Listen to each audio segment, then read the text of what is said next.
Hare Krishna, welcome to the 5th chapter of Sri Guru and His Grace by Srila Maharaj.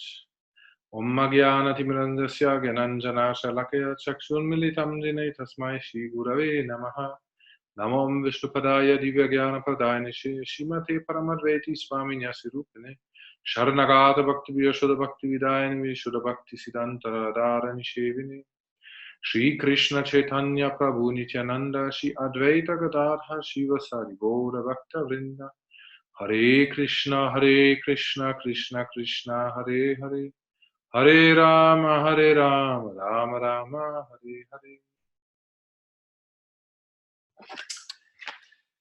Chapter 5, God Consciousness versus Society Consciousness.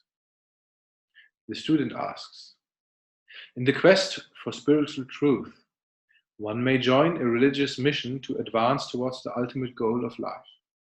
After some time, however, sectarian policies may appear to bar the path of progress.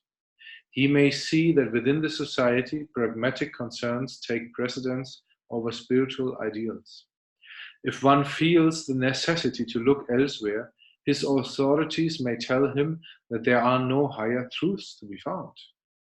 One may also be warned that if he leaves the society, he will suffer serious repercussions. He may become an outcast, branded as a heretic for pursuing what he sincerely feels to be the ideal upon which the society was founded. Should he risk leaving the society, ignoring the advice of his immediate authorities, or should he try to remain within the society? Srila Maharaj answers. Progress means elimination and new acceptance. So, when there is a clash between the relative and the absolute standpoint, the relative must be left aside and the absolute should be accepted. Suppose you are an American, but at heart you are a socialist. Well, he said it in the 80s. In your general practices, you will live harmoniously as an American, but when there is a conflict between the capitalists and the socialists, which side will you accept? Socialist or capitalist? Your creed is that of a socialist. You live in a country where the majority are capitalists.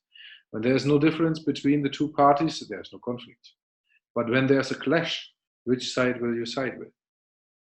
Internally, you might identify yourself as a socialist, but for the sake of peace and for the good of the country, you may not express it externally. But suppose you are an out and out socialist. You will try to keep your creed, the purity of your faith for the socialists. So you will try to leave the country and join the socialists. So the absolute and the relative are two different classes of interest. And we find more importance in the absolute interest.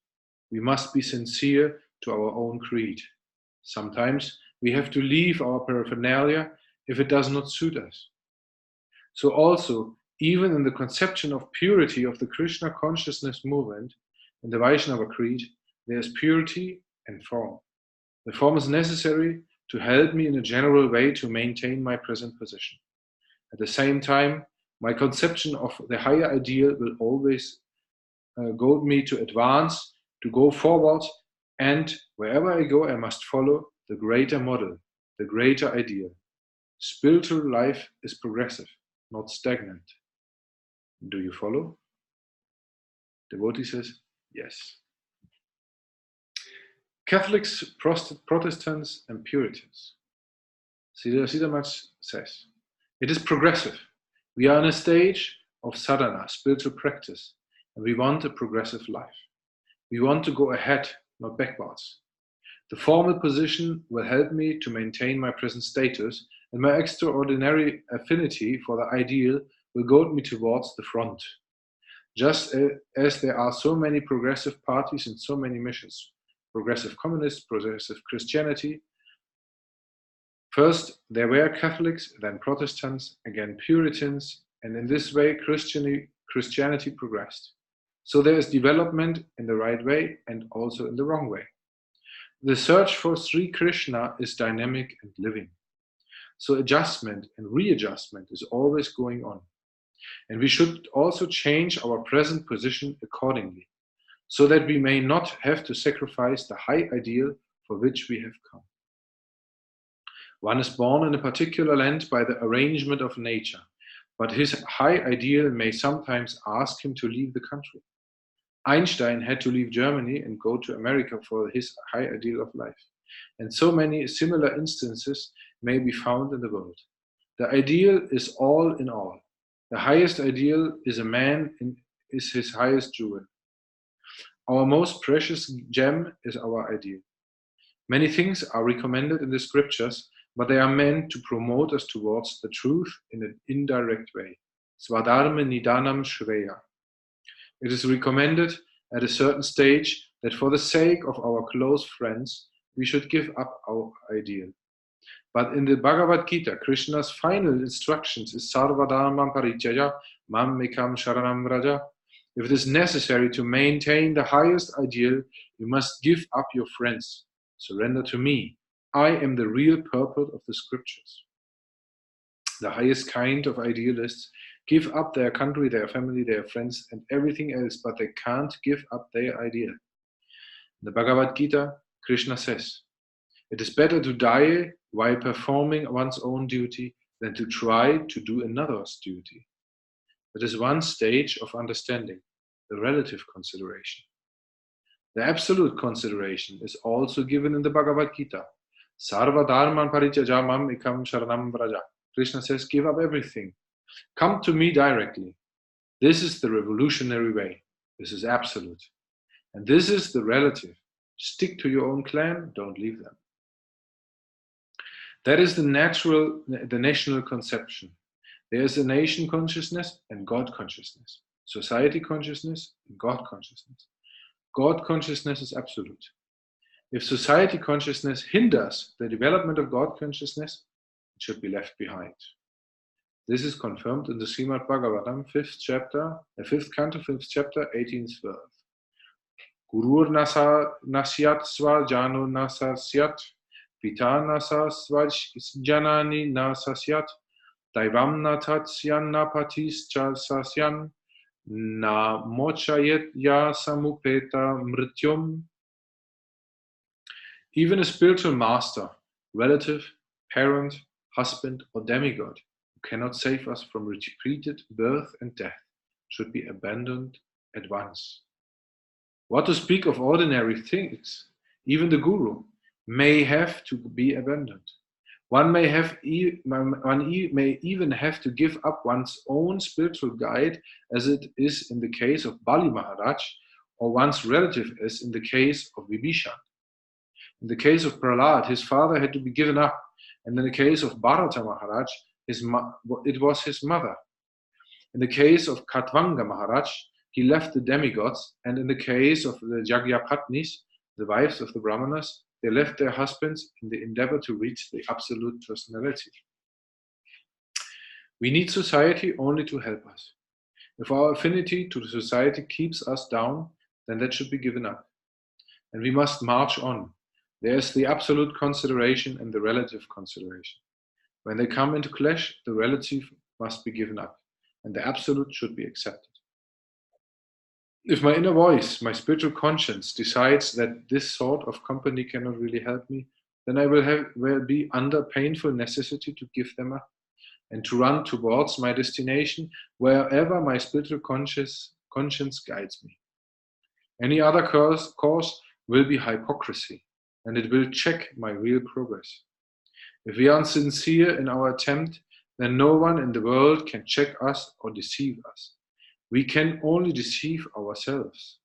Nahi kalyana krit kaschit dugartim tata gachati. We must be true to ourselves and true to the Supreme Lord. We must be sincere. The disappearance of the Guru. The student. After the disappearance of the spiritual master, how should the disciple continue his mission? Srila Maharaj answers, you must not neglect your conscience. You may go to fight as a soldier to save your country or your people or your honor. Your environment does not depend on your whim. It may appear extremely perplexing, but you will have to face that. However complex the battlefield may be, as a soldier, you will have to fight. Otherwise, you have no faith in your own cause. There may be disturbances. Rather, we say there should be. There may even be fighting amongst devotees, but we should not leave the preaching of Mahaprabhu despite all differences. Disturbance must come, because our most beloved Guru has withdrawn from amongst us. Such a great curse has been thrown on our heads. Should we like to live peacefully? In its wake, disturbances must come, and we must undergo them. Still, we must remain sincere. We must face the difficulty in a proper way. It has come to train us to go in the right direction. What we received from our spiritual master, we understood only in a rough estimation. Now, things have come in such a way that we have to scrutinize ourselves in every position. We have to analyze ourselves. Atma Nikshepa, self-analysis has begun. We are on the trial. What we received from our spiritual master, in what way have we received it? Properly or only showingly? The time has come to purify us, to test us whether we are real students, real disciples, or his disciples only in faith and confession. What is the position of a real disciple? If we live in the society, what is the depth of our creed? In what attitude have we accepted his teachings? How deep-rooted is it within us? The fire has come to test whether we can stand. Is our acceptance real, or is it a sham, an imitation? This fire will prove that. Surrounded by karma. So we must not be afraid of any adverse circumstances. Krishna says in the Bhagavad Gita, a happy kshatriya hankers for the battle you are facing. Sukhina kshatriya partha lavante yudam idrisham. So a bad workman quarrels with his tools. Our karma has come to face us, to surround us, and we can't avoid it. These disturbances are a result of our own karma. They came from within us, so we must not quarrel. We must act properly in dealing with that. We must have to scrutinize more accurately what we thought we understood. Everyone must ask himself, where am I? What is my real need? And how much am I hankering for the real thing? All these things will be expressed and made public. So this is the real field of sadhana or practice. Our practice, our advancement needs all these difficulties. Otherwise, we may not know what is progress, and we will become hypocrites and give the same adulterated thing to others. So to purify ourselves, it is necessary that so many disturbances come. And God has no error. He commands every man. He commands the environment. It is not our responsibility. The responsibility of the environment does not rest upon us. Our responsibility is with ourselves alone. The environment is in the hand of the Lord. He has not done any wrong to me. If I am sincere, then I have to adjust myself with this environment and put my faith before him. By our stand in any circumstances, in the battle, our patriotism will be put to test. We will be tested to see whether we are real soldiers or not. Anything may come, but we will have to face that.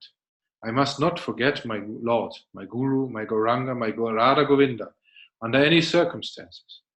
Under all unfavorable circumstances, I must stand with my hair erect and say, yes, I am a servant of that clan, that sampradaya.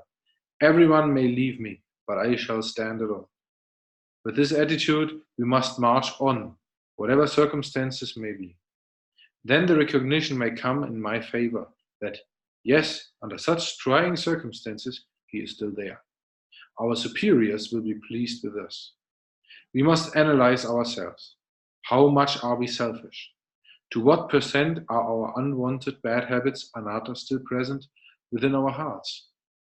How much are the impurities of karma, jnana, mental desires, and other filthy things mixed with the real faith?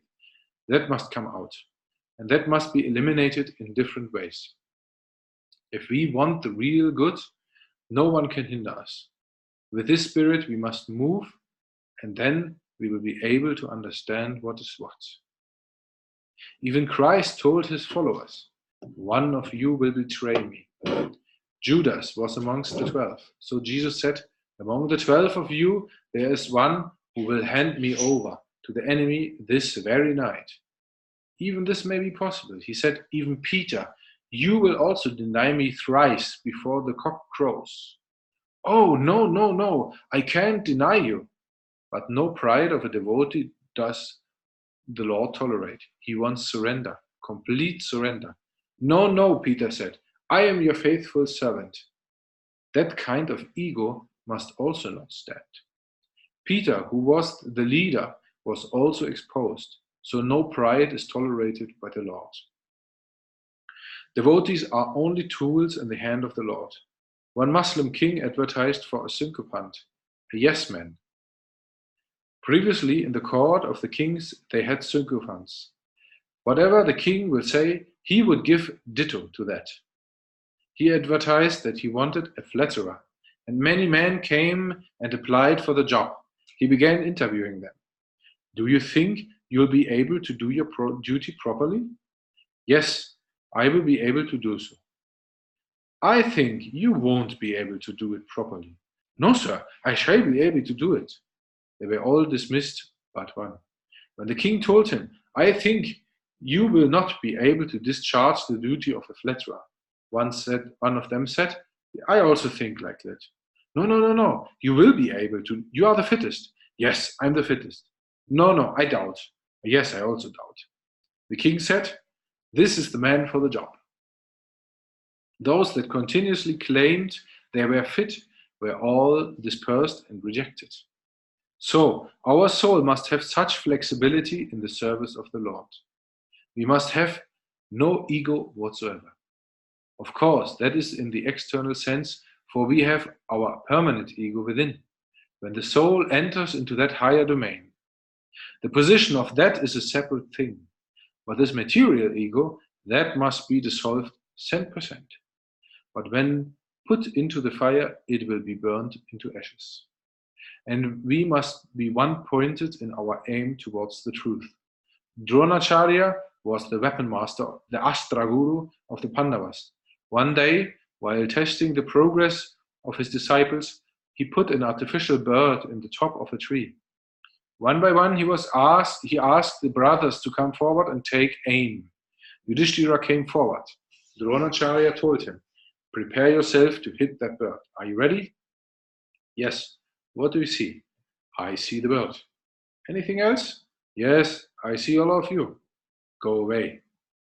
Then another one of the brothers approached. Dronacharya told him, hit the eye of the bird. That must be marked by your arrow. Take your aim. What do you see? The bird. Anything else? Yes, the tree also. Okay, go away. Then Arjuna was taken in. Dronacharya told him, prepare yourself. Yes, my lord, I have done so. Do you see the bird? Yes, I see. The tree? No. The whole of the bird? No. What do you see? Only the head. The whole of the head? No. What do you see? Only the eye. You can see nothing else? I can see nothing else. Yes, my boy. Shoot the arrow. We should have that sort of aim in our life. Do or die. Whatever the circumstances may come to frighten me, I won't be frightened. If my own men seem to be my enemy, that does not matter. My own is only he, and he cannot tolerate that anyone else will be a partner of him. He is absolute. He is the absolute owner of me. He does not tolerate any partnership there. In this way, I must go where my spiritual conscience takes me. By God's will, friends may be converted into foes. Foes may be converted into friends, but I must stick to my idea. If I am of a progressive nature, then there must be elimination and there must be new beginnings. It can't be avoided in the course of our realization. When we are in the school, all do not pass, some fail, and then we have to meet new classmates. Again, we advance, and again we have new classmates, and the old classmates may fall behind. It is quite natural. It does not mean that we are envious of them. We are sympathetic. We shall try our best to help them, but still it may happen. We cannot help it. But this is the nature of spiritual life. So the absolute and the relative principles are always coming in clash. They will seem to fight with one another. For the absolute should be accepted, the relative should be sacrificed. Well, that somehow touches the topic, right, Upendra? in many ways, no? So, yeah, we have to be very, very clear what we want, and we have to stick to it. We have to be honest, we have to be sincere in our search for the absolute truth. And we should really, and to know what is the absolute truth, we have to really ask, we have to really find out, we have to progress. Otherwise, we will not be able to find out what is the absolute. No? What is the absolute and what is the relative? No? It's so easy to mix both up, to make it kind of a sabji, no? A philosophical sabji.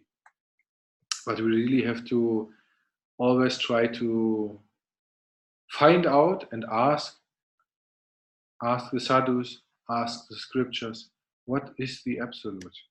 We have to look for these parts of the scriptures which clearly tell us. And Srila Maharaj is really keen. He's really able to point out the key points where is the distinction between the both.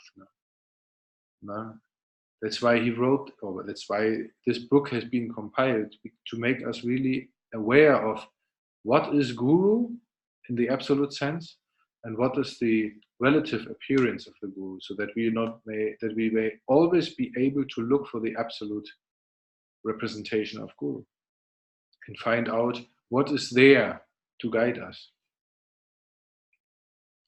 Mental prison.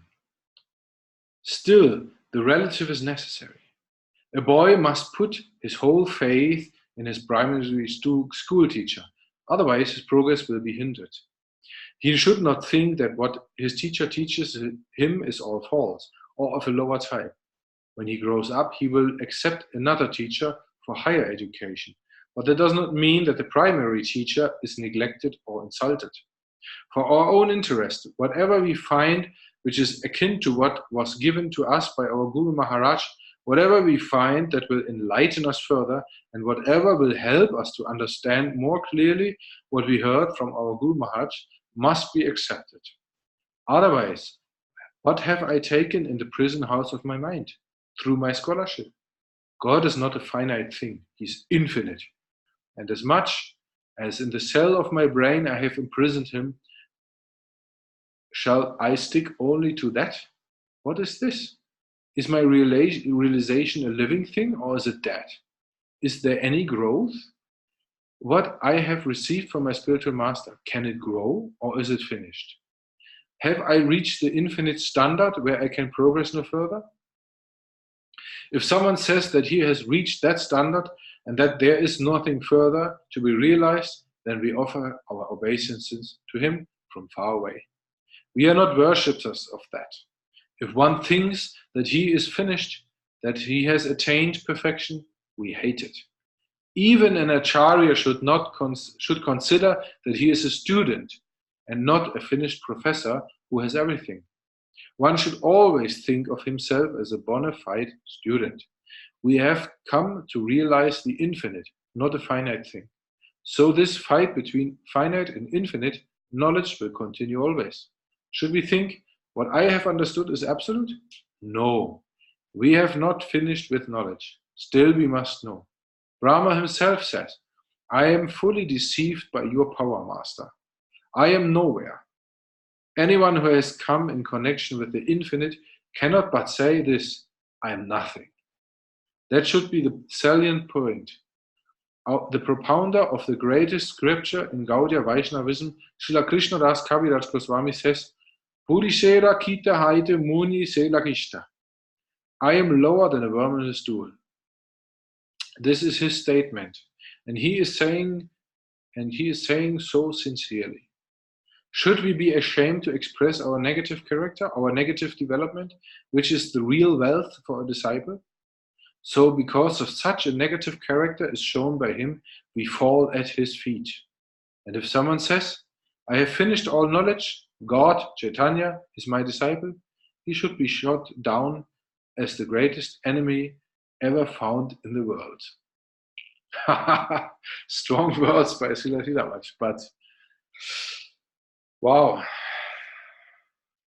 he wants to make a point, and he makes a point.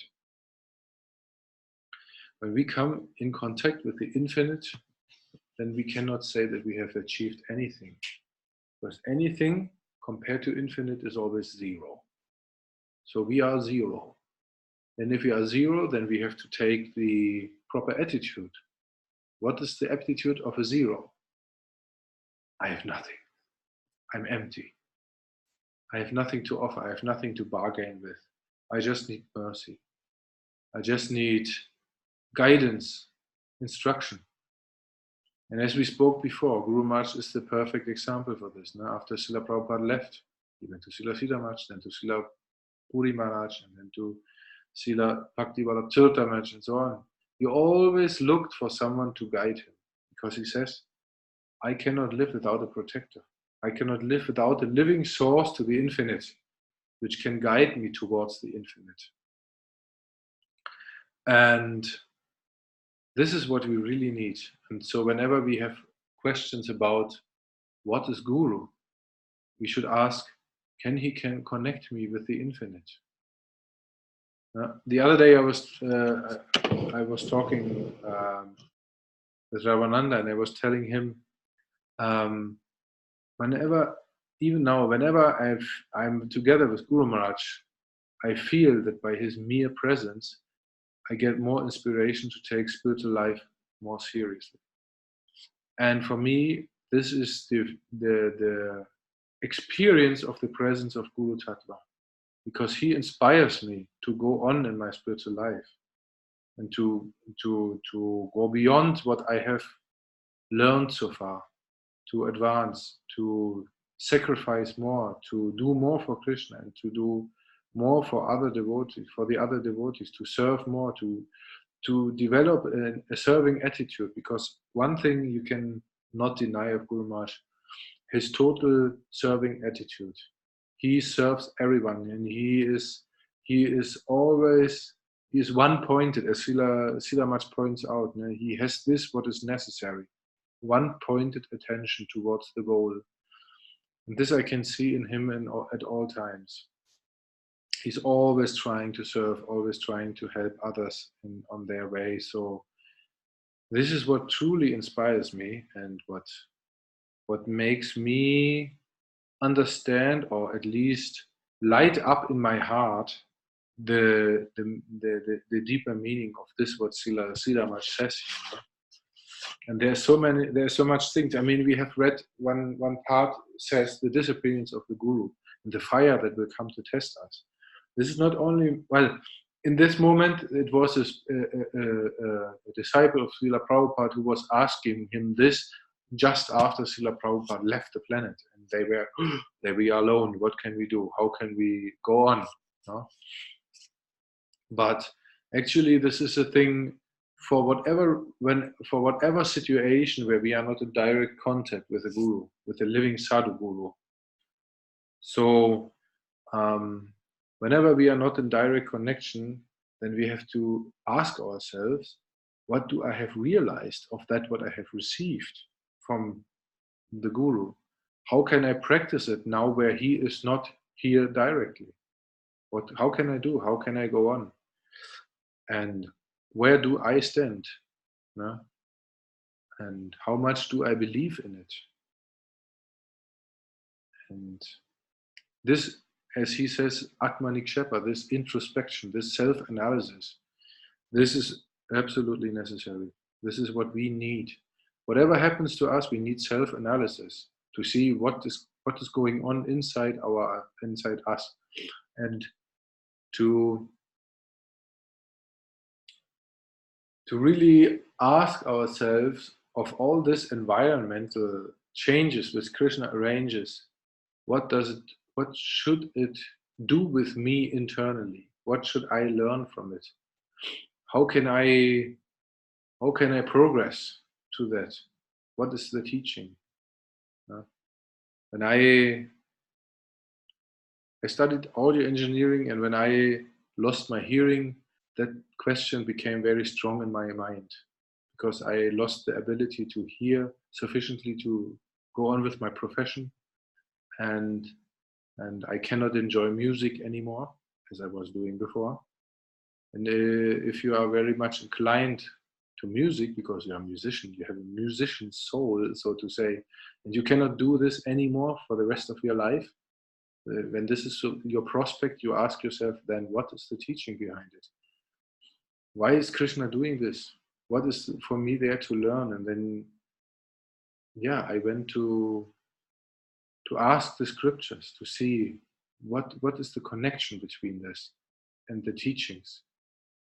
And of course, one thing is that it is a teaching of that, when you die, when one day comes your death, then you have to leave everything behind. So it is like a preview of death, a little one, very little one. So that which teaches you, hey, experience what is needed to die properly. Experience that there's detachment from this world is necessary, and attachment to Krishna. This is necessary.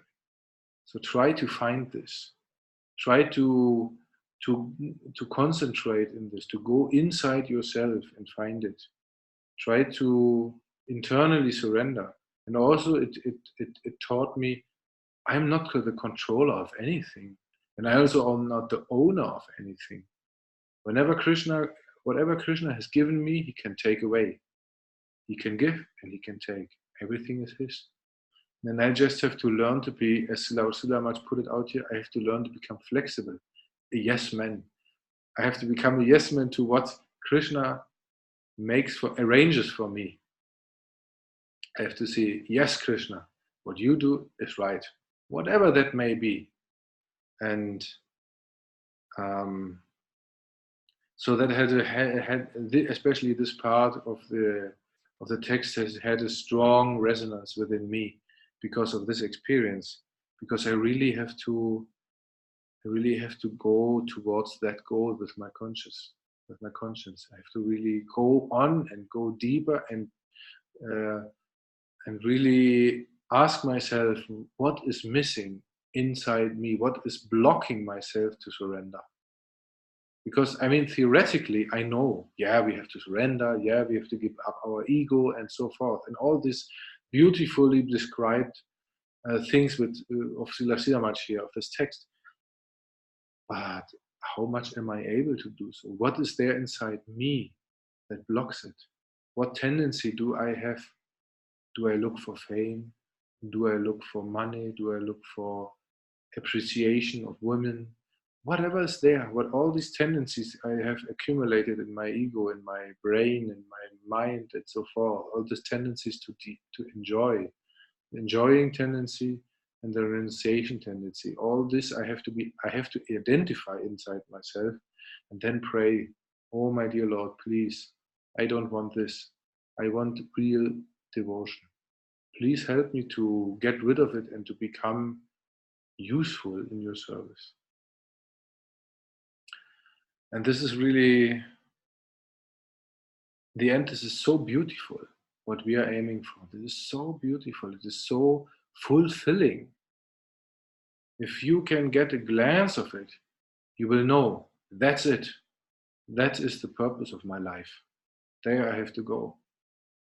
And well, by the grace and by the presence of Guru Maharaj and his example, I can see, yes, it is real. There it is. And I just have to look for it. So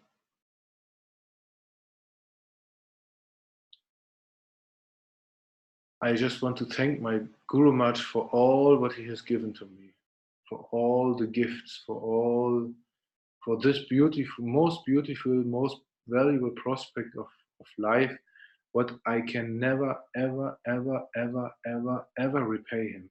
Ever. It's totally impossible.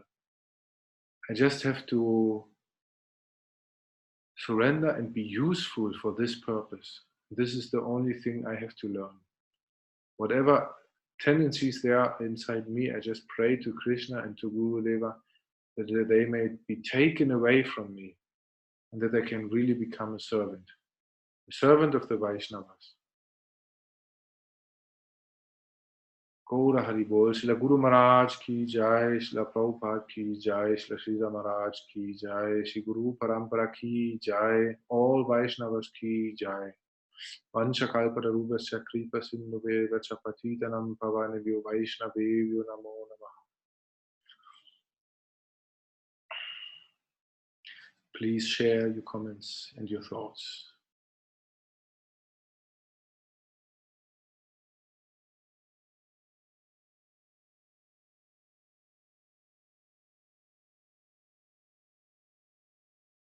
Haribol. Haribol. Can I talk? Yes, yes, please. Okay. A couple of things. First of all, I would like to say thank you very much for your, how to say, this speech in the end. I liked it very much. Very good. And it's very personal and very inspiring. Thank you, really. Thank you very much for that. I really appreciate it from the bottom of my heart. I really do. And I think it's also very nice in the text here. The Srila Maharaj stresses the importance of that this process is an internal process. It is nothing that is that is outside of you. Yeah, the relative. You mean you can only approach the absolute from within. With your introspect, you have to kind of see in yourself, have this inward introspect that you have it. That is the way to go. And don't put so much, how do you say, importance on the outward stuff, which is only a surface, a kind of a surface. Yeah, I think he expresses it very, very nicely here. Really, very nice. And I needed to hear this. Actually, it was very good today. I needed to hear that because you forget that, you know. Anyway, for me, I know it's an internal process, but sometimes there's so many things going on around you, and physically on the outside, yeah, outside of the physical body, which in turn affects the mind so much, so that you forget actually to become more introspect, because your mind is so occupied with everything else on the outside. Even though I know it's an internal process, but it's so easy to slip out there, yeah. Mm-hmm. And then your mind is occupied with something else on the outside. You're not very observant of what's going on inside, really. Only when something serious happened, you know, then you really have to wake up. But otherwise, you know, it's so easy to be flying out there around, you know, in the how do you say, in the physical world, yeah, with like family issues and stuff like that. It drags you out a little bit. So it's a good reminder. I have to remember that, and I have to focus more on that when I do my japa. It's very, very nice. I think that's, for me, that is the essence of what you read today. And I'd like to say another thing also. In the end text here, I want to relate to you why I have to say fell for Paramadvaiti Swami. Why? There was actually a defining moment, and it was not that there was somebody who was just Haribol, Haribol, Haribol, Haribol, Haribol, flying around like this. On the contrary, actually, because here it says, I have the text also, you know, when you're reading. Where did it go? Let's see. Should we be ashamed to express our negative character, our negative development, which is the real wealth for a disciple? So because such a negative character is shown by him, we fall at his feet. Now, there was Emela, and it was the first summer, the first time I actually met Gurudev.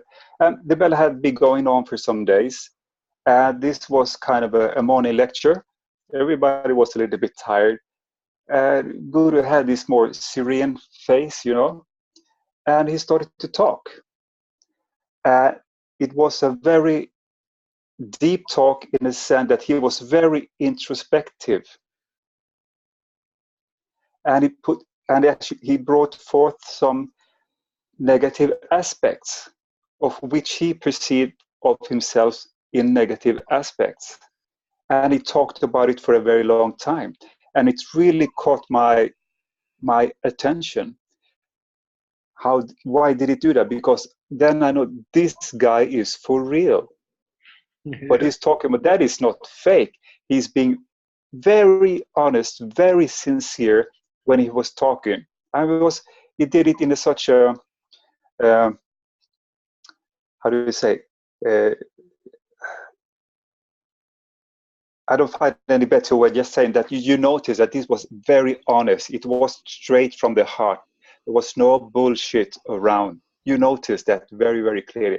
At that moment, he got me, you know, because he showed his, how to speak, this negative character. And he expressed so sincerely what he felt within. But also, of course, I knew everything about Krishna because there was so much Haribol, Haribol, Haribol for several days. So I knew this already. Yeah. But that caught me. Yeah. That's really, really caught me. I couldn't go away from from there actually. So from that on, I actually became his disciple. Yes. Okay. I just wanted to read. Yeah. That's all. I think we all had such moments, and this is really the thing which connects us to him, that he has given us his heart. Yes. Yeah. And this is something you do not find so often, that you have a connection with someone of that magnitude, and he gives you his heart. He says, look, here's my heart, you can see it, you can take it. And then you say, Yes. wow, what can I do with this heart? What do I do? What will be my life now? You say, oh my God, I have to do something about it. He's such a pure soul, and he just here, take my heart. And you say, oh my God, I have to change my life.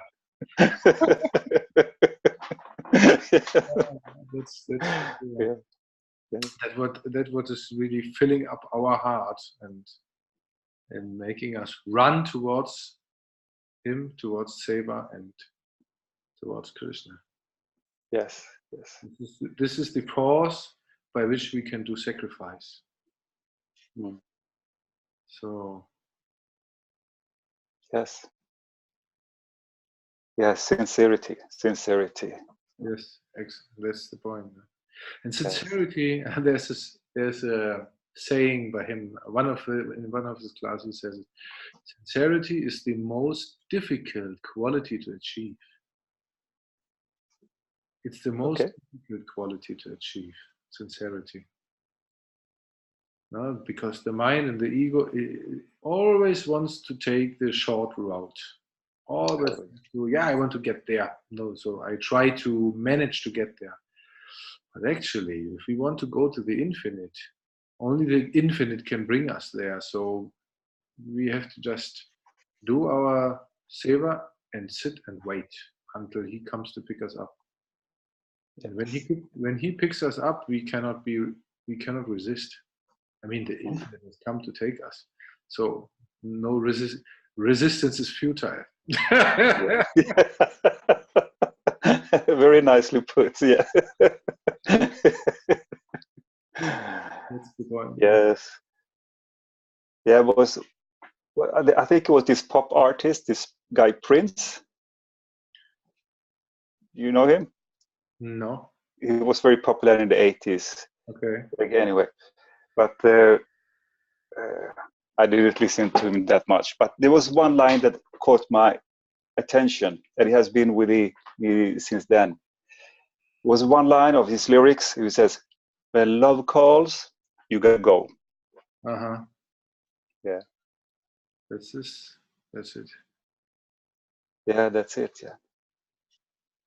Okay.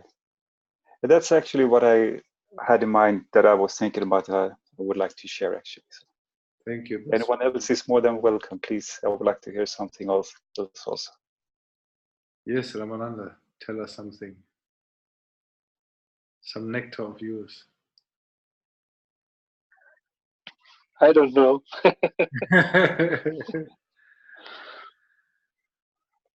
You just show your negative side. I think if you go deep inside, I find always negative sides. It's true. It's true.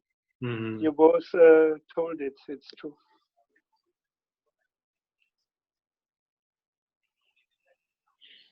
Yeah, and also, I mean, there's the famous statement of Queen Kunti, the famous prayer where he prays to Krishna that there should be always problems, so that she can never forget. Yeah. In that way, Srila Maharaj also says, no, the quarrels and the problems must be there for us to grow. So actually, we should welcome them, although they come as difficulties, but actually they come as blessings. As blessings to grow. And wow. And these difficulties do not necessarily be on the outside. They also can be on the inside when something is becoming really difficult for us to do. If we feel some difficulty, or if we make a mistake in our life, if we cannot live up to the ideal and we do a mistake in our spiritual life, in our conduct and so forth, then what can we do? We just can say, forgive me. Please forgive me. Please allow me to go on. I'm not fit for it, but please allow me to go on. Please allow me to continue going towards that what attracts my heart.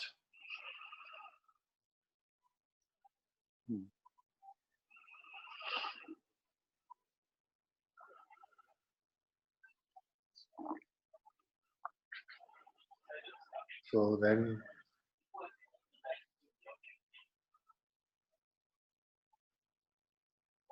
Srila Guru Maharaj ki jai, Srila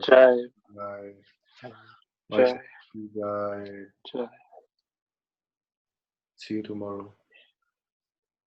See you Thank tomorrow. you for the nectar. Haribol, thank you so much. Haribol.